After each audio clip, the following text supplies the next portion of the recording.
పొద్దుటనగా వెళ్ళి ఇప్పుడొచ్చావా, వెళ్ళి స్నానం చేసి భోంచేయి అన్నారు రామనాథం గారు. రమణమ్మ అలాగే అంటూ నూతి దగ్గరకు వెళ్ళి దేవుడి మీద పద్యాలు చదువుకుంటూ స్నానం చేసి దేవుడికి దండం పెట్టుకుని భోంచేసి వచ్చింది. ఏటి సంగతులు, తల్లి పిల్ల బాగున్నారా అన్నారు. బాగున్నారు. కవల పిల్లలండి బాబు. కరువులో అధిక మాసం అన్నట్లు. గోపాలం గారి అమ్మాయి ఏక ఏడుపు. ఇద్దరినీ నేనెలా పెంచగలను మా పరిస్థితిని బట్టి అని. అలా అనకమ్మా, పిల్లలు లేని వారు ఎందరు బాధపడుతున్నారు. నీ కడుపు ఫలించి ఇద్దరిని కన్నావు అని మాటలతో ఊరుకోబెట్టాను. ఇంకా ఆ ఎరుకలది బొడ్డు కోసేటప్పుడు, ధాన్యం గొలిచేటప్పుడు ఒక్కటే గొడవ. ఎన్ని డబ్బులిచ్చినా చాలదంటుంది. పోనీ ఓ బిడ్డను నాకిచ్చేయి, ఎవరికైనా అమ్మి డబ్బులు తెస్తాను. రెడ్డిగారికి పిల్లలు లేరు అంటూ తెగ గొడవ. పాత చీర కట్టుకోమనిస్తే 2 చీరలు కావాలి, 10 కుంచాల వడ్లు చాలవంటుంది అది. లోకం ఇలా ఉంది. ఎవరైనా పుట్టినా చచ్చినా డబ్బు కోసమే పనిచేస్తారు. 4 రోజుల క్రితం కోమటి సత్యనారాయణ భార్య పోతే ఎంత డబ్బు ఖర్చు చేశారని వారి అన్నగారు లింగయ్య నాకు చెప్పుకుని బాధపడ్డాడు అన్నాడు రామనాథం గారు. ఏ లోకమో ఏది దారో, కడుపు మండిపోతోంది. డబ్బు డబ్బు ధనమూలమిదం జగత్తు అంటారు. అందుకనే ఇంతకీ ఆ పిల్లని, కవలంలో ఓ పిల్లని ఎవరికైనా ఇచ్చేస్తుందా అన్నారు. గోపాలం గారు కేకలేశారు. ఇలాంటి వెధవ పనులు మానండి. నారుపోసిన వాడు నీరు పోయడా అని సామెత ఉంది.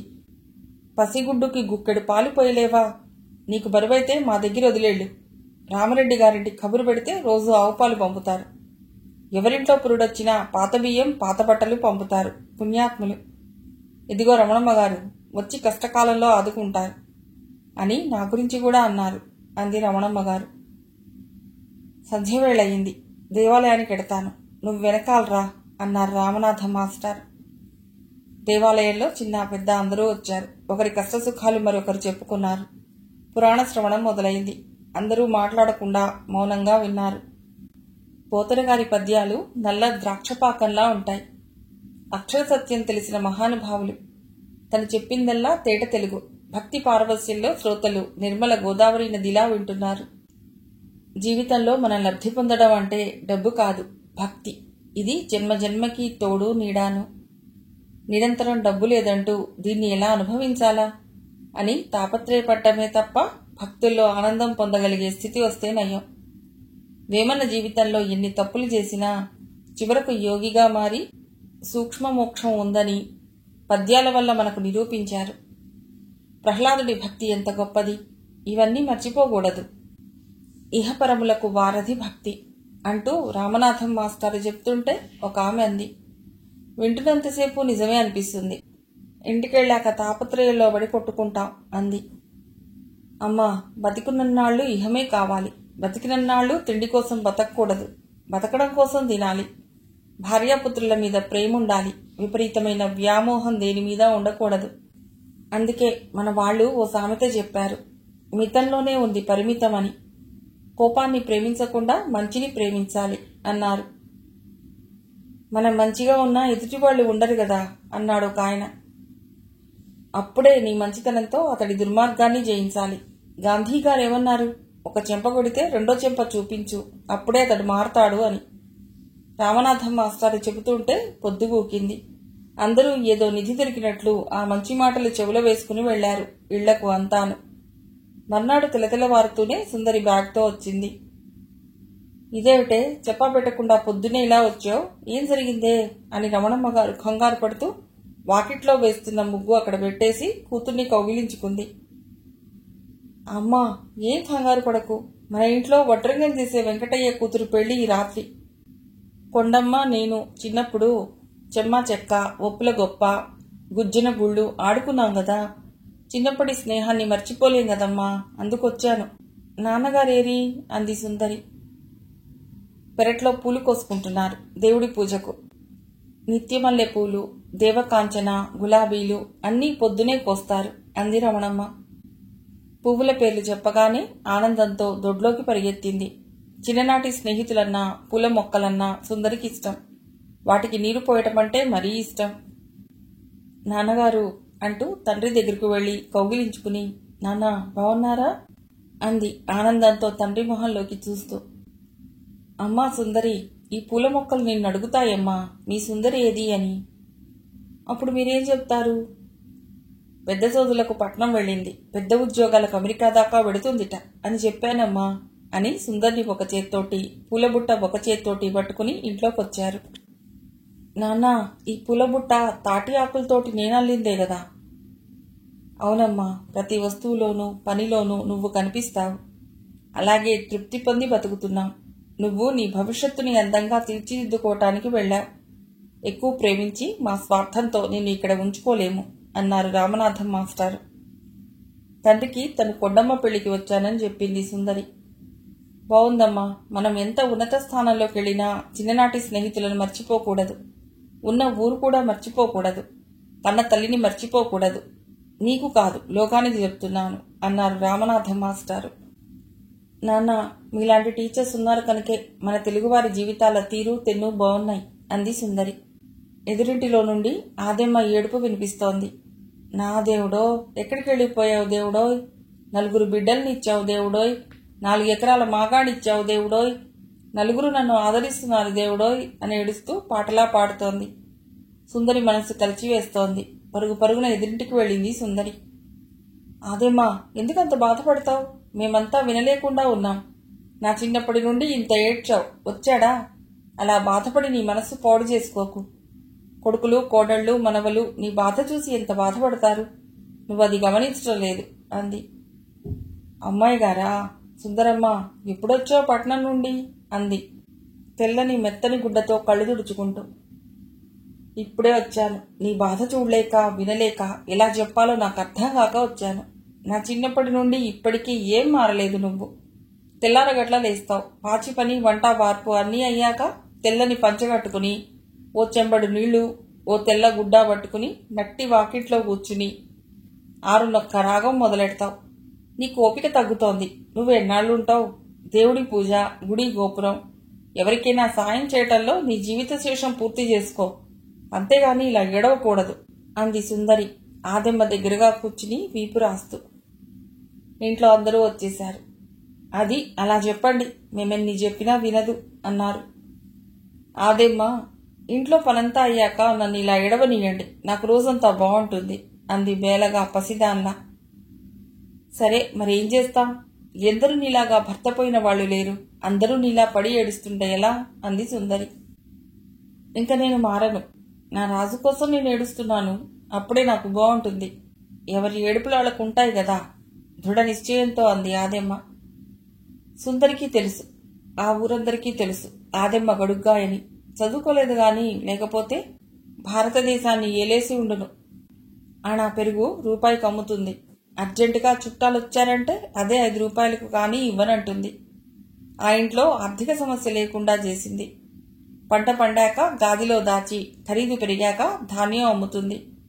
కోఆపరేటివ్ బ్యాంకులో భూమి తాకట్టు పెట్టించి డబ్బు తెచ్చి కోడళ్ల బంగారంతో పక్క పొలం కొనిపించింది. దానిమీద పంటలు రాగానే ధాన్యం ధర బాగా పలుకుతున్నప్పుడు అమ్మి తీర్చేది. అన్నీ తెలిసిన ఆదెమ్మ మనకు ఏ ఆర్థిక మంత్రి అయ్యి ఉంటే ఎంతో బాగుండును అనుకునేది సుందరి కొంటెతనంగా. పెళ్లింట్లో సందడిగా తిరిగి అందరికీ అన్నీ అందిస్తూ మధ్యలో పెళ్లి కూతుర్ని పలుకరించింది సుందరి. మేం పేదవాళ్ళం, ఏదో అరుగు మీద పెళ్లి కింద బరకాలు వేసి పెళ్లివారిని కూర్చోబెడతాం. మా నాన్న వడ్రంగి కదా, మాకేం పూర్వులు ఇచ్చిన ఆస్తి లేదు అంది కొండమ్మ సుందరితోటి. ఇవన్నీ నువ్వు నాకు చెప్పనక్కర్లేదు. వడ్రంగి అని మనం పల్లెలో అంటామా? అదే పని ఇంజనీరింగ్లో. సబ్జెక్ట్ ఏమిటి అంటే మెకానికల్ అంటాము, ఎలక్ట్రీషియన్ పని. ఇంజనీరింగ్లో ఎలక్ట్రికల్ అంటాము. అగ్రికల్చర్ బీఎస్సీ అంటే ఏమిటి? వ్యవసాయం అన్నమాట. హోమ్ సైన్స్ అంటే ఇంటి పని అని అర్థం. ఇవన్నీ మన డిగ్రీల కోసం చదువుతున్నాం కానీ పూర్వీకులు ఒకరి దగ్గర నుండి మరి ఒకరు నేర్చుకునేవారు ఖర్చు లేకుండా. ఇంగ్లీష్ చదువులు వచ్చాక మనం ఇలా మారిపోయాం. ఇహ పెళ్ళంటావా? పసుపు కొమ్ముతో తాళిగట్టినా పెళ్లే, బంగారు సూత్రంతో తాళిగట్టినా పెళ్లే. 10 రూపాయలతో పెళ్లి చేయవచ్చును, 10,000 రూపాయలతోనూ చేయవచ్చును. అందుకని ఎవరి పరిధిలో వారు ఆనందంగా ఉండాలి, తెలిసిందా అని స్నేహితురాలు కొండమ్మకు ధైర్యం చెప్పింది సుందరి. శశిధర్ బాగా చదువుతున్నాడా అంది కొండమ్మ. వాడికి 1000 వ్యాపకాలు కాలేజీలో. మ్యాగజైన్స్ అంటాడు, కాలేజీ యానివర్సరీ అంటాడు, స్టూడెంట్ ఎలక్షన్స్ అంటూ తిరుగుతాడు. బాగా చదువుకోరా అంటే నీలా రోజంతా చదవక్కర్లేదు, 1 గంట చదివితే చాలు అంటాడు. నిరాడంబరంగా కొండమ్మ పెళ్లి జరిగింది. పెళ్లి కొడుకు మేనత్త కొడుకు గనక అంతా వాళ్లే. ఒకరంటే మరొకరికి ప్రేమ. వంకలు పెట్టే వారెవరూ లేరు. ఊళ్ళో వాళ్ళు అక్షింతలు వేసి వెళ్ళిపోయారు. సుందరి వాళ్లతోటే పప్పన్నం తిని మర్నాడు పట్నం వచ్చేసింది. పెళ్లి కబుర్లు, ఊళ్ళో వాళ్ల కబుర్లు అన్నీ అడిగింది జ్యోతి. ఆదెమ్మ ఏడుపు, కొండమ్మ పెళ్లి అన్నీ యథావిధిగా చెప్పింది సుందరి. ఇక 3rd ఇయర్ పరీక్షలకు శ్రద్ధగా చదువు, అస్తమానం పల్లెకు పరిగెత్తకు. నండూరులో నీకందరూ చుట్టాలేను. నిన్న నీ ఫ్రెండ్ ఎవరో ఫోన్ చేసింది, పేరడగలేదు నేను, ఏదో పని హడావుడిలో ఉండి అంది జ్యోతి. సుందరి, ఎప్పుడొచ్చో? మీ అమ్మా నాన్నగారు బాగున్నారా అన్నాడు రఘురాం. బాగున్నారు, అడిగినట్లు చెప్పమన్నారు అంది సుందరి. నువ్వు కొంచెం సరదాలు తగ్గించు, బాగా చదవాలి, మీ అక్క నీ గురించే అంటోంది అన్నాడు రఘురాం.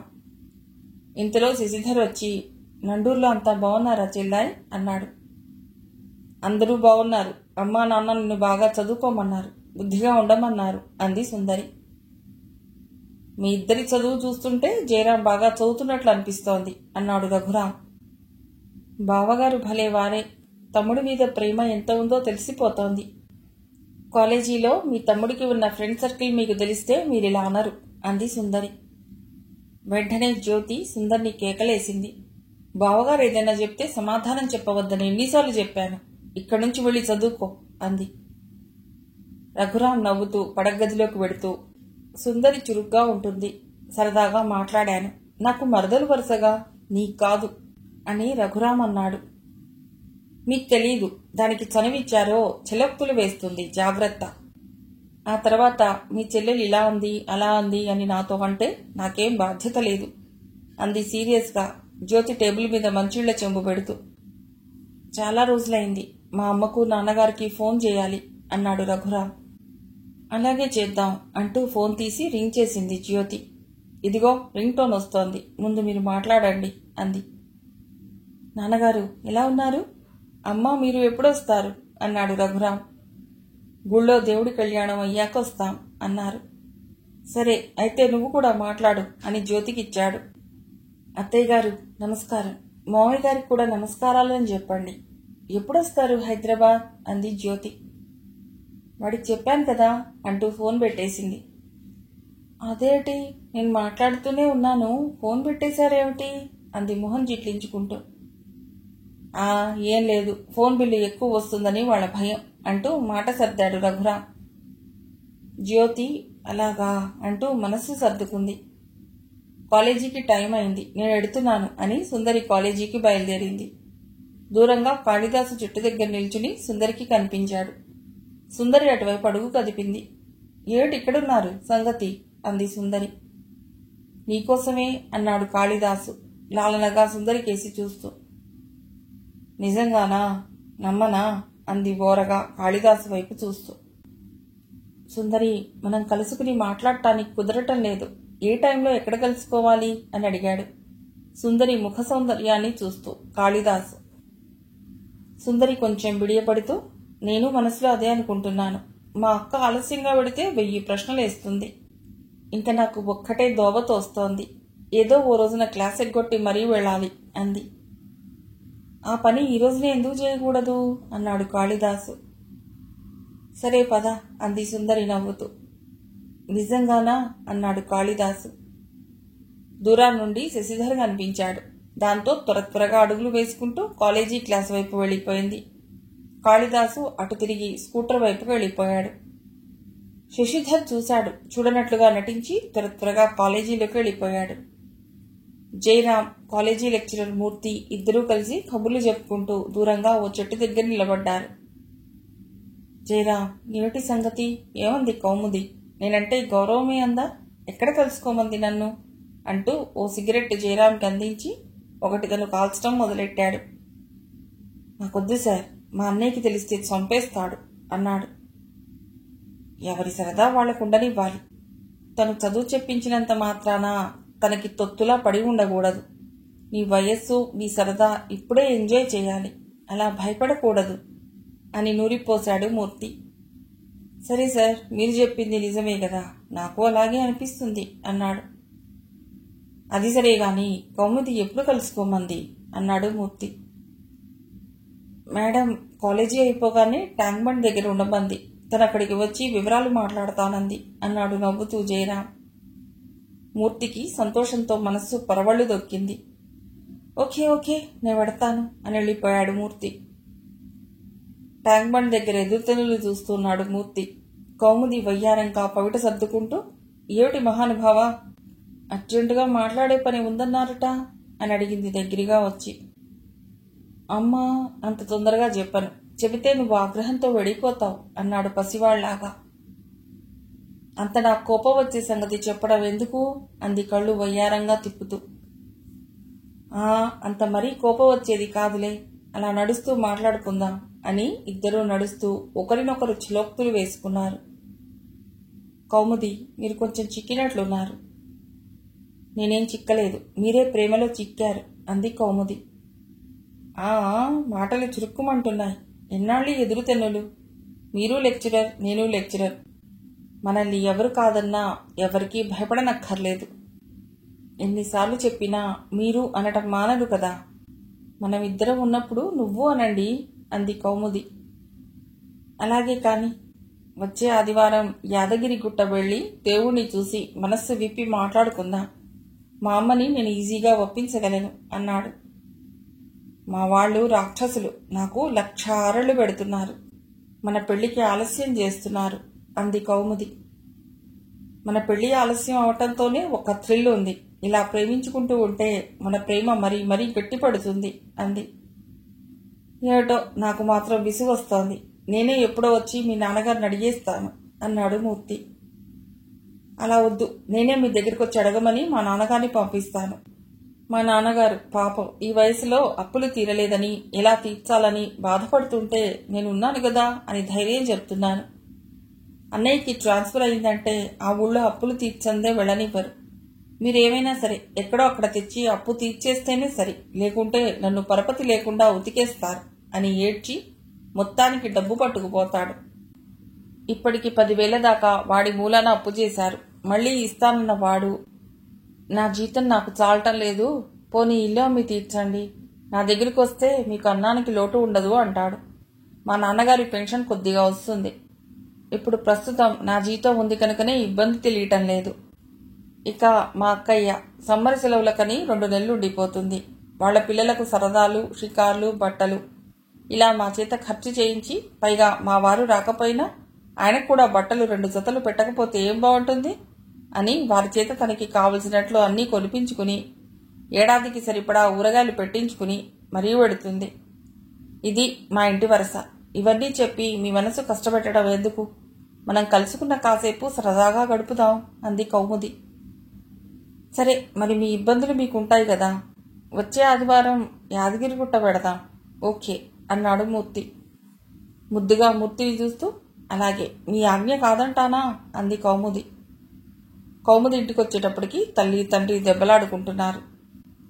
నీ చెప్పిన మాట ఎప్పుడు విన్నావని నోరు పెట్టుకుని బతుకుతున్నావు అన్నాడు తండ్రి శివయ్య. నా కర్మ, నేనంటే మీకు అస్సలు ఇష్టం లేదు. కట్నం చూసి చేసుకున్నారు. నేను పెళ్లినాడే కనిపెట్టాను నేనంటే ఇష్టం లేదని. మరి 3 పిల్లలు పుట్టారు. పెళ్ళై 40 ఏళ్లు దాటింది. ఇప్పుడు ఈ గోల ఏమిటి అన్నాడు. పేదవాళ్లైనా ఓ చెట్టు కింద కాపురం ఉన్నవాళ్లు కూడా ఎంతో ప్రేమగా ఉన్నారు. మీ మాటల్లో ఓ అందము చందము ఏ ముచ్చటా లేదు. ఏళ్ళొచ్చాయి, ఏ లాభం అంది తల్లి గౌరమ్మ. కౌముది అన్నీ విని, ఏమిటది, మంచి చెడ్డ ఉండక్కర్లేదా, ఈ వయసులో ఏంటా దెబ్బలాట అంది. పిల్ల వచ్చే వేళయింది, ఇంకా మానేయవే అంటే విద్దా అన్నాడు శివయ్య. అయితే రోజు నేను వచ్చేదాకా ఇలా దెబ్బలాడుకుంటున్నారన్నమాట. బాగుంది, ఏదో రామకృష్ణ అనుకుని గుడి గోపురానికి వెళ్ళండి, అంతేగాని ఇంకో మారు ఇలా దెబ్బలాడుకున్నారంటే నేను ఇంటికి రాను అంది కౌముది కోపంతో. అంత మాటనకమ్మా, మీ నాన్నగారి సంగతి నీకు తెలియదు. ఏదో నేనే మనసు సరిపెట్టుకుని బతుకుతున్నాను అంది గౌరమ్మ. నీవింటికి పెందలాడే రామ్మా, అప్పుడు నోరు మూసుకుని కూర్చుంటుంది. ఆనాటి నుండి ఈనాటి దాకా నేను చేసిన పనులకు వంకబెట్టడమే దానికి ఉన్న దుర్గుణం అన్నాడు శివయ్య. అయ్యో అయ్యో, ఎంత మాట అన్నారు! నాది దుర్గుణమా? నాది వెన్నలాంటి మనస్సు అని బలబలా ఏడ్చేసింది గౌరమ్మ. తల్లి ఏడుపు చూసి కౌముది, ఊరుకోమ్మా, అయిపోయిన సంగతులకు బాధపడిన లాభం, జరగబోయే సంగతులు ఆలోచించండి అని ఇద్దరినీ సర్ది శాంతపరిచింది. పెళ్ళైన కొత్తలో సరదా లేదు, తీరిగ్గా కూర్చున్న ఈ టైంలోనూ లేదు. నా జాతకం నీకు తెలియదమ్మా. ఈయనతో జీవితాంతం నేనే సర్దుకుపోవటం. నన్ను దేవుడు అందుకే పుట్టించాడు. సంపాదన అంతంత మాత్రమే. మా అక్కయ్య మొగుడు హైదరాబాద్లో 3 ఫ్లాట్లు కొన్నాడు. 2 చేతులా ఇప్పటికీ సంపాదిస్తున్నాడు అంది కళ్ళు తుడుచుకుంటూ. అమ్మా, నాకు ఆకలేస్తోంది, అన్నం తిందాంలే, నేను స్నానం చేసి బట్టలు మార్చుకుని వస్తాను అని వెళ్ళింది కౌముది. నీ పిల్లలకి చదువులు చెప్పించడానికే బోల్డెంత డబ్బు అయింది. కాలేజీ జీతాలకని ఎంత ఖర్చయిందో లెక్క జమా లేదు. నీ కొడుకు ఇప్పటికీ డబ్బులు అడిగి పట్టుకుపోతాడు కదా. కౌముది చదువుకి ఎంత ఖర్చయిందో తెలుసా అన్నాడు శివయ్య. ఆ మాటలు విన్న కౌముది, నా చదువుకైన డబ్బు ఎప్పటికైనా మీకు తీర్చేస్తాను నాన్నగారు అంది పౌరుషంతో కంఠం వణికిపోతుంటే. అంత మాటనకమ్మా, ఊరికే మాట వరుస కన్నాను అని కూతుర్ని బతిమిలాడాడు శివయ్య. కౌముదికి బాధతో తల తిరిగింది. రేపు మూర్తితో పెళ్ళైనాక నా కాపురం ఎలా ఉంటుందో. జీవితంలో అందరికీ మంచి కోరికలే ఉంటాయి, అవి అందంగా తీరే అదృష్టం కొందరికే ఉంటుంది అని ఆలోచిస్తూ నిద్రలోకి జారుకుంది కౌముది. చిన్న వయస్సులో కలలు కనే మనస్సు, ఊహల్లో తేలిపోయే వయస్సు కౌముదికి ఉంది. జ్యోతి, ఏం చేస్తున్నావోయ్? భర్తగారు వచ్చేటప్పటికి ఎదురుతెన్నులు చూస్తూ వాకిట్లో ఉంటావేమోనని రోజూ అనుకుంటాను నేను. కానీ నీవు ఒక్కసారి కూడా అలా వాకిట్లో కనిపించలేదు. వస్తాళ్లే అన్నట్లు ఇంట్లో పుస్తకాల దగ్గర, వంటింట్లోనూ ఉంటావు. జ్యోతి జ్యోతి అంటూ పిలుస్తూ గదులన్నీ వెతుక్కునేట్టు చేస్తావు అని రఘురాం భార్య జ్యోతితో అన్నాడు. ఏం లేదు, పని అమ్మాయి కొడుక్కి కొంచెం అక్షరాలు నేర్పమని అడిగింది. అందుకని వరండాలో ఉన్నాను. అయిపోయింది, వాణ్ణి పంపించేసి కాఫీ పట్టుకొస్తాను. బట్టలు మార్చుకోండి అంది జ్యోతి. ఆ పిల్లవాణ్ణి ఈ వేళకి చాలు, రేపురా అని పలకాబలపం ఇచ్చేసి పంపించేసి వీధి తలుపు వేసొచ్చింది జ్యోతి. స్నానం చేసొచ్చి బట్టలు మార్చుకుని ఫ్యాన్ కింద కుర్చీలో కూర్చున్నాడు రఘురాం. వేడివేడి కాఫీ పట్టుకువచ్చి ఇచ్చింది. ఊరకంట జ్యోతిలోని సౌందర్యం కళ్లతోనే తాగుతుంటే అది కనిపెట్టిన జ్యోతి, ఏమైనా కబుర్లు చెప్పండి అంది. ఏముంది, మామూలే, రొటీన్ వర్క్ ఆఫీస్లో. అన్నట్లు నా కోటు జేబులో కాదు బ్రీఫ్ కేసులో 50,000 పట్టుకొచ్చాను, తీసి బీరువాలో పెట్టు అన్నాడు. అంత అమౌంట్ ఎందుకు తెచ్చారు అంది మనీ తీసి బీరువాలో పెడుతూ. మీ నలుగురికి జీతాలు కట్టాలి కదా కాలేజీలో అన్నాడు రఘురాం. నా చదువు ప్రైవేట్గా చదువుతున్నదే కదా, నాకు అంత అవ్వదు అంది బుంగమూతి పెడుతూ జ్యోతి. సరేలేవోయ్, పట్టుదలగా చదివించాలనుకున్నందుకు ఇంజనీరింగ్ ఫైనల్ ఇయర్లోకి వచ్చారు. నాకు చాలా ఆనందంగా ఉంది. ఈ 50,000 ముగ్గురికి ఎలా సరిపోతాయి అంది జ్యోతి. రేపు కొంత తెస్తాను అన్నాడు రఘురాం. ఇన్కమ్ ట్యాక్స్ ఆఫీసర్ గారికి అన్నీ తెలుసును, వేరే చెప్పాలా నేను అంది నవ్వుతూ. నీకేం తెలుసు, నా ఉద్యోగం బాధ్యతాయుతమైంది. ఇంటి దగ్గర నుండి వెళ్ళింది లగాయిత్తు 1000 సమస్యలు అన్నాడు. సమర్థులనే పదవులు భరిస్తాయి, ఇంటికి వచ్చిన లగాయిత్తు కొంట చూపులు చిలోక్తులును. మీరు సీరియస్ వర్క్ ఎలా చేస్తున్నారో అనుకుంటాను అంది జ్యోతి. ఏమిటి విశేషం? ఏదో కారణం ఉంది, పొగుడుతున్నావు అన్నాడు రఘురాం. మిమ్మల్ని ఎవరు పొగడకుండా ఉండగలరు? ఇరుగు పొరుగు బంధువర్గం, మీ ఊళ్ళో వాళ్ళంతా సరే. ఒక్క పిల్లాడికే చదువు బాధ్యత ఈ రోజుల్లో భరించలేం. అలాంటిది బావమరిదికి, మరదలికి, తమ్ముడికి, ముగ్గురికి చదువు చెప్పిస్తున్నారని అందరూ మెచ్చుకోవటమే. మంచికి మంచి, చెడుకి చెడు లోకం ఎప్పుడూ విమర్శిస్తుంది. వాళ్ళ ఇంజనీరింగ్ అయ్యాక వాళ్ళ ఫ్యామిలీ అంతస్తు పెరిగిపోతుంది. స్వార్థం లేకుండా ప్రతి ఇంట్లోనూ ఏ ఒక్కరో గట్టిగా నిలబడి కుర్రవాళ్ళని చదివించుకున్నారంటే ఎంత గొప్పగా ఉంటారో భవిష్యత్తులో. దానికి మనమే ఆదర్శం అవ్వాలి. భార్యాభర్తల ప్రేమకు మనమే ఆదర్శం అవ్వాలి.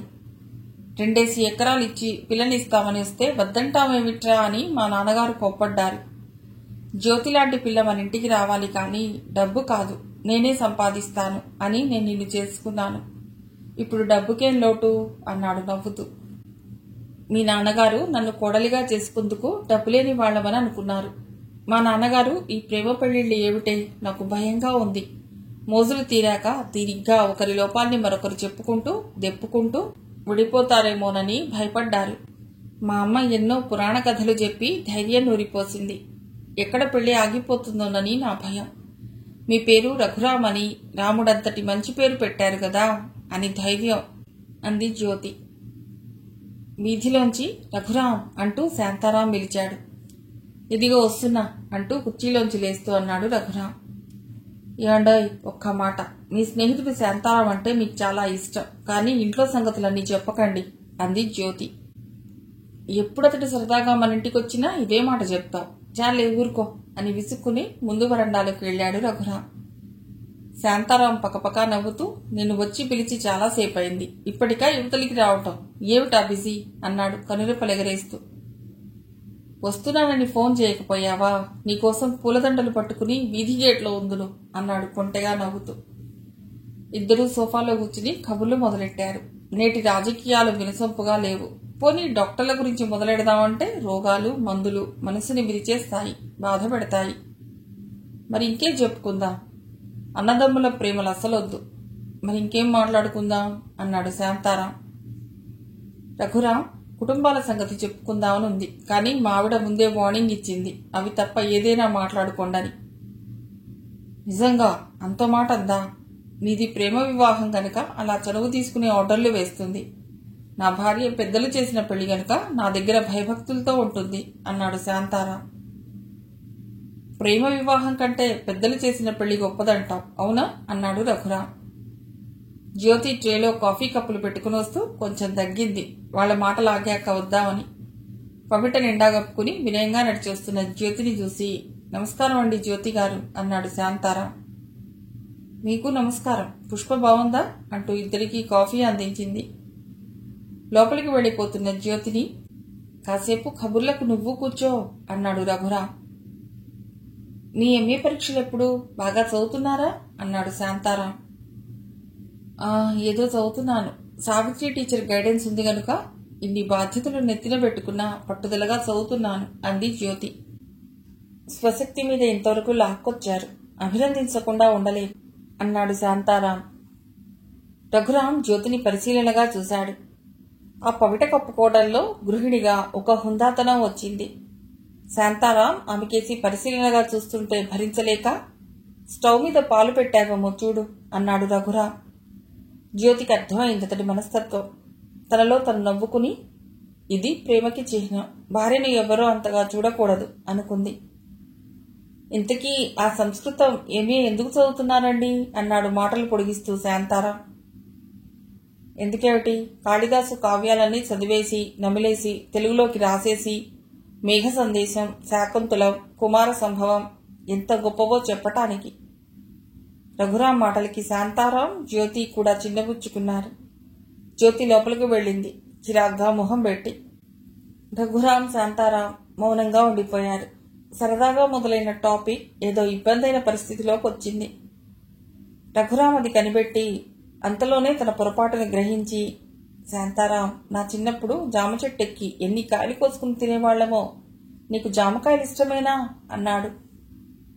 ఒరేయ్, తెలుగువాడినయ్యుండి జామకాయల రుచి తెలియకపోవడమేమిట్రా, టాపిక్ మార్చు అన్నాడు శాంతారాం. అలా కాసేపు బయటికి పోదామా అన్నాడు రఘురాం. ఒక్కొక్కళ్లే కాలేజీ నుండి వచ్చారు. జయరాం, సుందరి, శశిధర్. నమస్తే అంకుల్ అంటూ, నమస్తే బావగారు అంటూ లోపలికి వెళ్ళిపోయారు పిల్లలు. మరిక నేను ఎడతాను. ఒకే డిపార్ట్మెంట్ వాళ్ళకి కబుర్లే ఉంటాయి. అసలు సంగతి మర్చిపోయాను. వచ్చే ఆదివారం మీ ఇద్దరిని భోజనానికి పిలవటానికి వచ్చాను. మా అమ్మాయికి 3వ ఏడు వస్తుంది. జ్యోతిగారికి కూడా చెప్పు. రేపు నా భార్య వచ్చి ఆమెకు చెబుతుంది అంటూ లేచాడు శాంతారాం. రఘురాం స్నేహితుడితో గేటు దాకా వెళ్లి లోపలికొచ్చి, జ్యోతి, ఓ కప్పు కాఫీ పట్రా అన్నాడు. ఇప్పుడే కదా ఇచ్చాను, ఫిల్టర్లో డికాషన్ ఉంది, మీ బావగారికి కాఫీ కలిపివ్వు అంది కొంచెం విసుగ్గా చెల్లెలితో. సుందరి కాఫీ తీసుకొచ్చి బావగారికి ఇచ్చింది. మీ అక్క ఏం చేస్తోంది అన్నాడు. రాత్రికి వంట పని చేస్తోంది అంది సుందరి. అన్నట్టు నేను బ్యాంకు నుండి డబ్బు తీసుకొచ్చాను. మీ ఫీజులకి జీతాలకి ఎంత కావాలో మీ అక్కను అడిగి పట్టుకు వెళ్లి కాలేజీలో కట్టేయండి. శశిధర్కి జయరాంకి కూడా చెప్పు, నేను చెప్తాను అంటూ కాఫీ తాగి కప్పిచ్చాడు రఘురాం. సుందరి గుండె ఆర్ద్రతతో నిండిపోయింది. బావగారు తమ పట్ల చూపుతున్న బాధ్యతాయుతమైన ప్రేమకి అలాగేనంటూ మెల్లిగా అక్కడి నుండి కదిలింది. వంట ఇంట్లో ఉన్న దేవుడి మందిరం దగ్గరికి వెళ్లి సుందరి దండం పెట్టుకుంది, అక్క బావ చల్లగా ఉండాలని. ఆ మాటలు జ్యోతి విని, చల్లగానా వెచ్చగానా ఏమిటి, అన్నిటికీ ఆ దేవుడే ఉన్నాడు, మన కథల్ని నడుపుతున్న మహానుభావుడు అంది. శశిధర్ జయరాం కాలేజీ నుండి వచ్చి స్నానాలు చేసి ఇస్త్రీ బట్టలు వేసుకుని టిప్ టాప్ గా తయారయ్యారు. వాళ్ళని చూసి ఎక్కడికి బయలుదేరారు అంది సుందరి. ఏ నీకు చెప్పాలా అన్నారు ముక్త కంఠంతో. టైం వేస్ట్ చేసుకోకపోతే చదువుకోకూడదు అంది. పెద్ద పేరక్క చెప్తోంది అని నవ్వారు. ఆ ఇస్త్రీ బట్టలు వేసుకుని తిరగమంటే తయారు, ఇంట్లోకి అక్కకేం కావాలో సరుకులు అడిగి తేవచ్చు కదా అంది. అడుగుతాం తెస్తాం, ఆ తర్వాతే పెడతాం అన్నారు. ఏమీ బజార్ నుండి తేవక్కర్లేదు గాని ఈ అటుకుల పులిహోర తిని తిరగటానికి ఊరి మీదకు బయలుదేరండి అంది జ్యోతి వెటకారంగా. వాళ్ళని అలా సాయంకాలం కొంచెంసేపు తిరిగి రాని, వాళ్ళు పెద్దవాళ్ళైనారు, చదువు బాధ్యత వాళ్ళకే తెలుస్తుంది. రఘురాం కేకలేశాడు జ్యోతిని. నేనేదైనా అనేటప్పటికీ వాళ్ళని వెనకేసుకొస్తారు, అందుకే నా మాట అంటే వాళ్ళకి భయం పోయింది అంది జ్యోతి. మెల్లిగా స్కూటర్ తీసుకుని బయటకెళ్లిపోయారు వాళ్ళిద్దరు. రేడియో ఆన్ చేసి కొంచెం సౌండ్ పెట్టుకున్నాడు రఘురాం. వీధిలో ఆటో ఆగిన చప్పుడైంది. రామనాథం మాస్టారు భార్య రమణమ్మ బ్యాగులు సామాను దిప్పుకుంటుంటే ఎవరా అని చుట్టానికి వచ్చిన సుందరి ఒక్క అరుపరిచింది, అమ్మా నాన్న వచ్చారక్క అని. ఏరి నిజంగానా అంటూ స్టవ్ కట్టేసి వచ్చేసింది జ్యోతి. ఆఫీస్ రూంలోంచి రఘురాం వచ్చాడు. రండి రండి, ఏమిటి విశేషం అన్నాడు. ఆటోకి డబ్బులు నేను ఇస్తాను, మీరు లోపలికి వెళ్ళండి అన్నాడు రఘురాం. అమ్మయ్యా మంచిళ్ళు ఇయ్యమ్మా, కాళ్ళు కొడుక్కుని వస్తాం అంటుంటే సుందరి నీళ్లు అందించింది. ప్రయాణం బాగా సాగిందా అన్నాడు రఘురాం. రామనాథం మాస్టారు బాగానే సాగింది. ఎంత సదుపాయంగా ఉన్నాయి బస్సులు, మెత్తని పరుపులు. హైదరాబాద్కి అన్ని ఊళ్ల నుండి మంచి బస్సులు నడుపుతోంది మన గవర్నమెంటు అన్నారు. అబ్బా ఏం జనం, చీమల బారుల్లాగా. ఆ జనాన్ని తప్పించుకుని ఆటో రావటానికి గంట పట్టింది అంది రమణమ్మ. జ్యోతి సుందరి పసివాళ్లలాగా తల్లికి తండ్రికి చెరో పక్కన కూర్చున్నారు. సిటీ అంటేనే ఇలా ఉంటుంది, మన పల్లెటూరులాగా ప్రశాంతంగా ఉండదు అంది జ్యోతి. అమ్మా సుందరి, ఆ బ్యాగ్లో జున్ను క్యారేజీ ఉంది, తీ. మన ఆవు ఈనింది, అల్లుడు గారికి ఇష్టమని పట్టుకెళ్ళి ఇవ్వండి అన్నాను మీ నాన్నగారిని. పోనీ నువ్వు రావే, ఒకరోజు ఉండి వచ్చేద్దాం అన్నారు. దాంతో బయలుదేరి వచ్చేసాం. ఏమిటి, మీ అల్లుడు గారికే కానీ మాకు లేదా జున్ను? ఒక్కరోజైనా ఉండటం, రావటం మీ ఇష్టం, వెళ్ళటం మా ఇష్టం అంతే. ఏమండి మీరేమంటారు అంది భర్తతో. రఘురాం, అవును మేం చెప్పినట్లే వినాలి, తొందరగా జున్ను ప్లేట్లలో పెట్టి పట్రా అన్నాడు సంతోషంతో. ఇల్లంతా సందడిగా కళకళలాడుతోంది కబుర్లతో. మీ అమ్మగారిని నాన్నగారిని ఇక్కడే ఉండిపోమను, ఆ పల్లెటూళ్ళలో ఏం తోస్తోంది అన్నాడు రఘురాం. అమ్మయ్యో కుదరదు, రేపే వెళ్ళిపోవాలి అన్నారు. మిగిలిన కథ తర్వాతి భాగంలో.